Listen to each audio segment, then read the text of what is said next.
we are all about here in the National Park Service. Exactly. Providing that access and letting people enjoy these places, but still making sure that the resources, that the habitat, that the surroundings are still protected from any damages, so that those are there for future generations to be able to enjoy. That's what we are. We're in the forever business, right? And so we want to make sure that this place is awesome forever.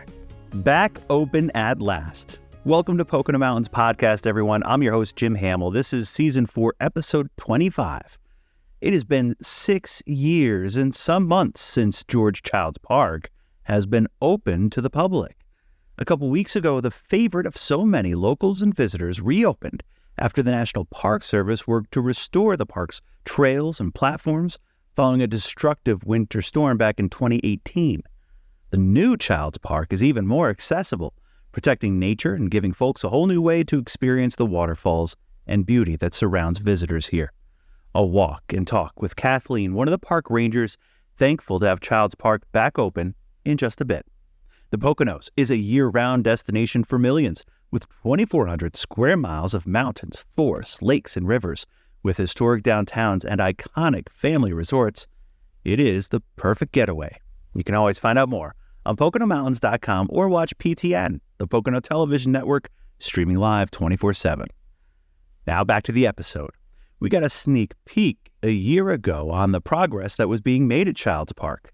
The historic park is a fan favorite and brought out lots of folks who were excited to venture down in and amongst the falls after more than 6 years. Here's our discussion with Kathleen Sant with the National Park Service on opening day. Enjoy.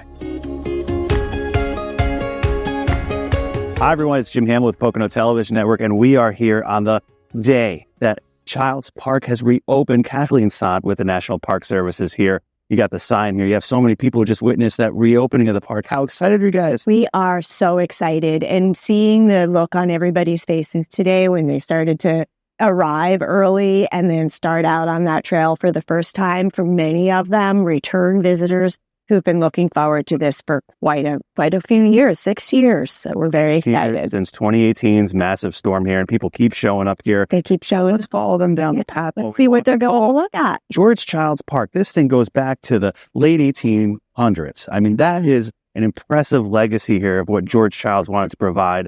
And of course, the storm in 2018 kind of upended what people could enjoy here. But now so much time and effort has been put in to making this place so special and accessible. Yes, very much accessible. We've expanded the accessible portion of the trail. So those with limited mobility or who you pushing strollers, it's been a while since I pushed one of those, pushing strollers are able to get farther into the site now. They can get to 2 of our observation platforms and one of the historic CCC structures within the site. So we're very excited about that. I love that we came back here last year, kind of like as a sneak peek of what work was going on. There were still some finishing touches to do. And that Civilian Conservation Corps infrastructure that was here is so interesting. Because it came out of a time period where folks were, put to work on the front lines, creating these places where people could enjoy the outdoors in a communal space in a free way, right? And in a way that still protected that environment, right? Which is what we are all about here in the National Park Service. Exactly. Providing that access and letting people enjoy these places, but still making sure that the resources, that the habitat, that the surroundings are still protected from any damages, so that those are there for future generations to be able to enjoy. That's what we are. We're in the forever business, right? And so we want to make sure that this place is awesome forever. And so now, as we walk along the path here, you have park rangers kind of set out there to help people understand that mission, all the work, share some before and after photos as well. So it's really this way for the community to get back acclimated to what Childs Park is and has been for well over a century. Yeah. And so again, we're looking forward to welcoming some new visitors to the site, but we know this is a favorite area among Pocono residents. It's a favorite area among local residents. And from talking to many of the people who arrived this morning to get in here on that first day, so many of them were return visitors who were looking forward to getting back in here, looking forward to bringing their children back into this site. So we saw multiple generations. We even have people who worked here years ago that came out today to kind of see what was what we've brought back to the public. We're so pleased. It was a process, though, was it not? I mean, you had to have the contractors, you had to have all the various pieces of that puzzle, and Mother Nature overall. The seasonality of this location also presents challenges from time to time.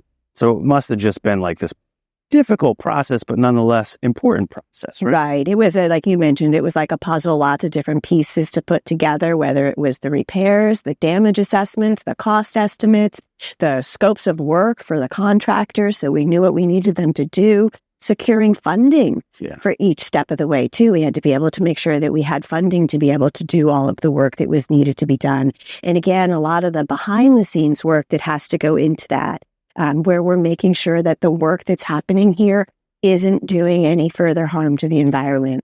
While we're not doctors, we do kind of practice that same credo of first do no harm, right? So we didn't just jump into the work until we knew that what we were doing wasn't going to cause any further damage here, would protect the resources surrounding the area.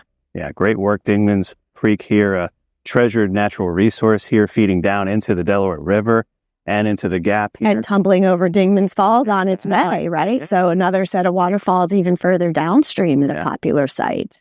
Now we are down here on this newly refinished overlooking deck at Factory Falls. This was one of the structures that really needed some updating because Mother Nature, the big storms, but also, too, this is a perfect vantage point for people to get to from an accessibility feature, right? Like a lot of people of all mobilities can reach this point. Yes, absolutely. Yeah. This and another observation area can now be reached from our accessible portion of the trail, which is really exciting because more people will be able to get in here and enjoy the scenic wonder that's around us. And it is gorgeous this time of year in October. We're hitting peak foliage. Yeah, there's still plenty of time to get out here this fall. We have a hemlock ravine and a lot of pine trees. And then the deciduous trees mixed in with that really makes them pop. All right, let's take a little stroll back down around because, like you said, this is one of two vantage points people with, all kinds of mobilities and abilities can reach because of the new infrastructure here, right? Yeah. Yep, we're really excited about that. That's exciting. I need a better word than exciting. I mean, really, that hits the nail on the head, though, doesn't it? And then these you can see, too, I don't know if you checked those out, but some of the work that was done. Complex work that was done. So this isn't just like throwing a deck back out there. There's a lot of work that went into this, these little individual cuts to make sure that it was strong and sturdy and be able to hold people standing on it and also last as long as possible. Yeah, for as long as possible, right? Hi, folks. Hi, all. Welcome back. It does look right. People are grinning ear to ear here because, it's their first taste of it in 6.5 years. Yes. And it's been our number one question for all of that time, too. When is Childs Park going to reopen? When is Childs Park going to reopen? Right. We're so excited again to finally be at that point where we can say it is open. You can come back there. You can bring your kids. You can bring your family. Come on back and enjoy it. This is really a special place, clearly for this time of year. What is the seasonality of this place? When Mother Nature dumps a lot of snow down here, do you guys have to kind of have the access? The gates at Childs Park will be closed for the winter as they were before. So either January 2nd or the first significant snowfall, whichever comes first. Because of the environment here, it's very difficult. You can't remove snow. You can't make sure that this area is free of ice often enough to be able to have a site like this open in the wintertime. But the spring thaw, of course, that would bring a lot of water down through. Yes, it does. Spring. Yeah. And that would make for amazing waterfall peeping here in the springtime. Yeah. So spring, it's great for seeing the waterfalls. And again, anytime it rains. All summer long, right? Anytime the day after a rainy day is absolutely beautiful here at any of the park's waterfalls, but especially Childs. Wonderful. Kathleen Sant with the National Park Service here at George W. Childs Park in the Delaware Water Gap National Recreation Area. Thanks for joining us here on the podcast. Thanks for coming out. Absolutely. Childs Park open once again, depending on the weather this winter, of course. Be sure to check out the park on PoconoMountains.com. Thanks for listening to Pocono Mountains Podcast. We'll have a new episode each week highlighting lots of the fun things you can experience while you're visiting the Poconos. Subscribe and leave a review and or comment on whatever platform you listen. Celebrate our great restaurant scene and our chefs that make it happen during Restaurant Week. Enjoy. The Pocono Mountains is the best when it comes to creative food and beverage. Why not try something new? Or sample our international flavors and mountain favorites. These are the most delicious weeks of the year.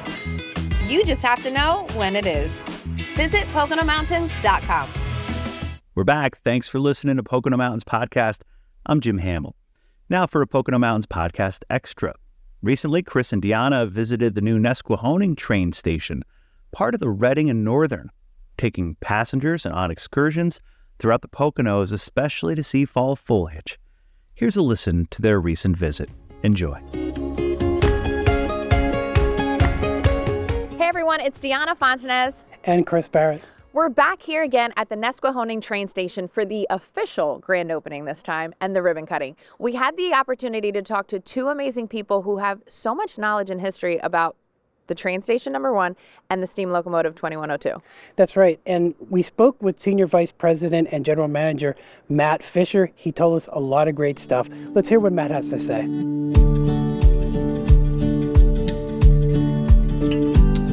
Everybody, here with Matt Fisher. He is the guy that runs the railroad here, and we're so happy to have him in Nesquehoning today. So, Matt, this is a great day, not only for the railroad, but for Nesquehoning. Right. What does this mean for economic development for this town? It's a lot for economic development, from the hotels, the restaurants, the people that are spending the entire weekend in the area, and hopefully coming back as well in the future to not just only ride the train, but do whatever the Poconos have to offer. So what excursions will leave from this station and make it different for the overall experience of the railroad? So special excursions will leave the Nesquehoning Regional Railroad Station, and they can go either towards the Redding or the Scranton area, since the Nesquehoning Station is pretty much in the middle of our main line from those two cities. So if somebody wanted to get more information on what those excursions are, how would they do that? To get more information about the train, they can simply go to our website, rbmnrr.com, and ticket sales, all kinds of information about not just the Nesquehoning trips, but the Redding, Pittston, and Jim Thorpe Lehigh Gorge trips are there as well. And Matt, thank you so much to you and your team and to Andy for supporting this region with this type of resource and investment. And we wish you the best of luck with this first one from this great, lovely station, Nesquehoning. Thank you so much, and thank you for covering the railroad, and we very much appreciate being part of the Poconos. Excellent. Thank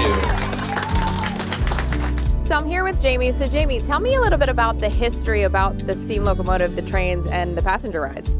Well, this steam locomotive number 2102 was built in 1945 by the Redding Company. It was built in the shops in Redding, and it was actually built to haul freight. This locomotive served most of its freight service pulling coal trains, which we still do service the anthracite today, albeit with diesels. In the 1960s, it was repurposed for passenger excursions known as the Iron Horse Rambles that were run by the Redding Railroad. And then it was run for various other excursions in the 1970s, 1980s, up until 1991 when it was taken out of service. And it sat out of service until we restored it 2 years ago. It was a 6-year process, about $2.4 million. But in 2022, we brought it back to passenger service, and the Redding and Northern Railroad started doing our own version of the old Iron Horse Rambles. I love that. So the last time we were here, we had a chance to talk to you back in June. So this is the second ride of that Iron Horse Rambles excursions that you guys did for this year. Correct. It's actually the third one, but it's the second one out of the Nesquehoning location. In June, we went up to Tunkhannock for the Founders Day Festival. So tell me about the passenger rides. Why do people come and take the rides here from Nesquehoning? Well, there's beautiful scenery, there's a lot of nostalgia, and it's a great family outing. This trip, approximately the first 25 miles after we get through the town of Nesquehoning, will be through the entirety of Lehigh Gorge State Park. It's a very beautiful place. We have very steep mountains that go down to the Lehigh River. You get stunning views. We cross the river 4 times. And then when we get to Whitehaven, we start climbing up Penobscot Mountain, up to Mountaintop. And then it's all downhill to Pittston from there. We go through some very rugged, remote mountain territory. We have some vistas where you can look out to the west side of the train and overlook Wilkes-Barre and other areas. You can probably see 60 or 70 miles. So people come for the scenery. A lot of people come for nostalgia. There are people who rode this train back on the original Iron Horse rambles. And there's also young people experiencing it for the first time. Kids are very into trains via Thomas and Polar Express and such. And this gives them a chance to experience the real deal. So it's a great family activity, a great outing, and there's just nothing else like it in this area. Last time we talked about the nostalgia part of it too, where generations and generations of families, even yourself, you were telling me last time how you're like the third generation of train lovers and, you know, the history and all of it behind it. Correct. My father was very into rail fanning, and when we were kids, this is what he did. He took us on the train. And, we were watching trains, we had model trains, and I loved it enough that it carried into my adult life, and now I'm a rail fan and I work for the railroad. Well, everyone, you saw a great day here in Carbon County, right? I mean, with this being at the new Nesquehoning station was just amazing to see that second train. What an honor and experience for the Muller family, having such a passion for trains. He was telling us growing up and turning it into a business and sharing it now with other families and other generations where they can enjoy the rides and have their kids come along, and then it kind of just keeps going from there. I love that. That's the amazing part of it. It's like you have a dream, the dream comes true, and now, right, like thousands and thousands of families are enjoying it. And it's right here in the Pocono Mountains, which even makes it better. But the employees here, they're the folks that really make it come alive, right? I had such an amazing time talking to Jamie again. She is not only an incredible person, but so knowledgeable about the train. And I love learning about the history, which she shared with you guys as well. So it's making me want to get into trains more, which is, and just, I'm definitely coming back for a ride. So I feel like you should definitely do that too. Oh, yeah. And I love Jamie, too. She's a great person. It's just like when you come here to the region to visit, she would be one of the people that you could actually talk to. She would love to talk to you about the 2102. She knows every detail, every bolt. She actually showed it to us. So really come and visit. And when you come and visit our region, wherever you happen to be in it, make sure that you have a trip to Nesquehoning or Jim Thorpe.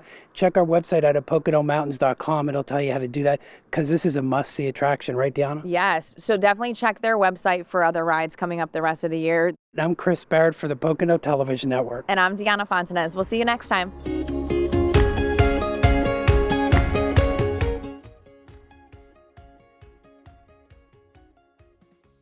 We hope you enjoyed Pocono Mountains podcast. We'll have more podcasts coming up on Taste of the Poconos, Pocono Mountain Restaurant Week happening middle of November. You can find out more at PoconoMountains.com. Please remember to subscribe anywhere podcasts are available. Come visit us in the Pocono Mountains. Plan your trip today.